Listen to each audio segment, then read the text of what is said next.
First up, thank you to Kavar Jewelers for lending this into the channel. Links down in the description to their website where you can buy all these Seikos.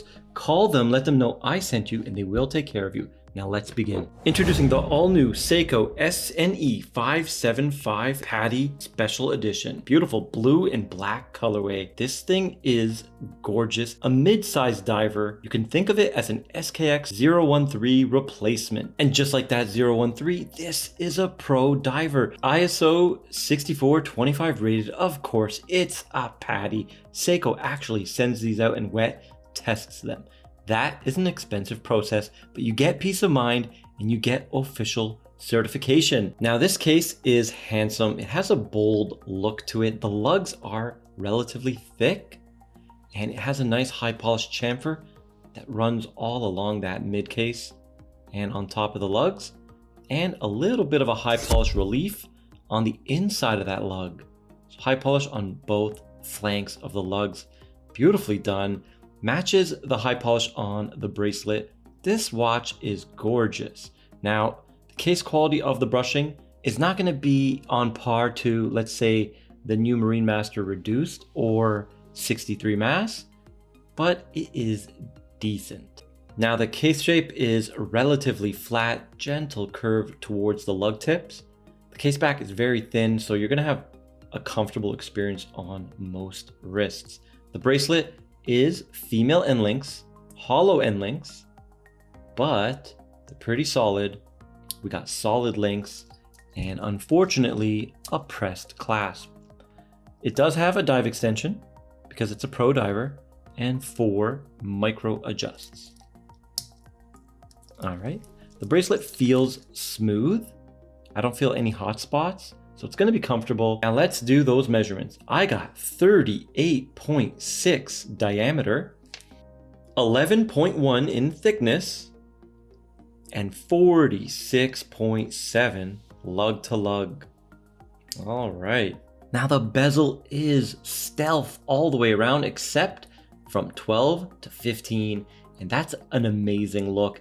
It is an aluminum insert with grooves or ridges in concentric circles. It looks amazing. One of my favorite types of bezel inserts, just has a dynamic look. I believe the first watch that got this insert was the Great White Turtle, the SRPD 21. Correct me down below if I'm incorrect. The dial and hands. Now it doesn't have that embossed textured dial like the Turtle and the Samurai version of the same color scheme. Because it's a solar watch, it has a solar panel, so it's flat, but you can still see the Patty logo on that dial of the globe. All right, so it's just lightly etched in there. It's not embossed, there's no dimension. Seiko text printed and Patty printed in white. And this one's actually hitting the marks. Yeah, you know what? It's pretty close. Yeah, not bad. Chaptering is a little bit misaligned to the right. Unfortunately, I feel like quality control is lower definitely on their quartz models. This happened to my wife's new tuna, the new 38mm tuna. I had to return it and get a new one. It's always nice to have a great relationship with your AD. I love that blue minute hand. Some people are asking me if the blue minute hand will glow because apparently the red one turns black when people are diving. So there you go, guys.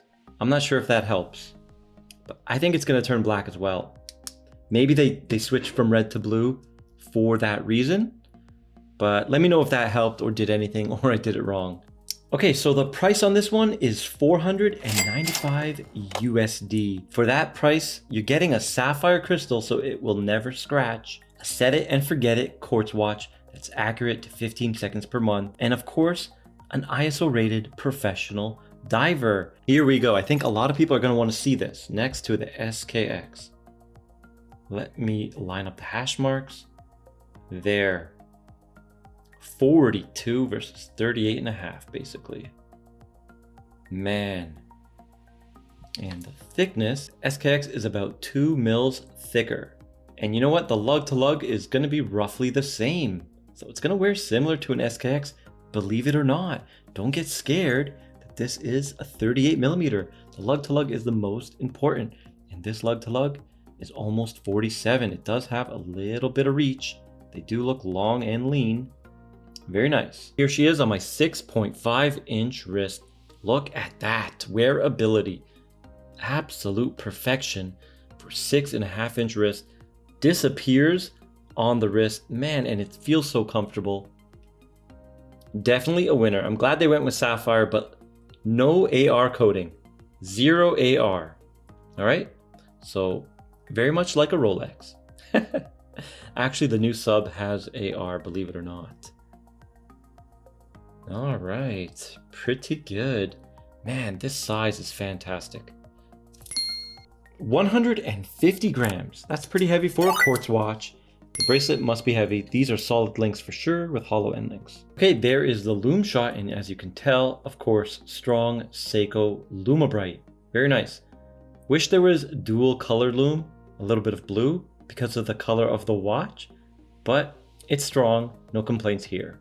Here she is in low light legibility, fantastic. I'm happy they're going back to mid-size cases and giving us pro divers. We got the Tuna and now we have this, but maybe for the next one, we'll get an automatic mid-size, just like the 013. And yeah, that would be great too. So let me know your opinions and thoughts on this new Patty down below. And if you like this video, please like, share, and subscribe, and I'll see you in the next one.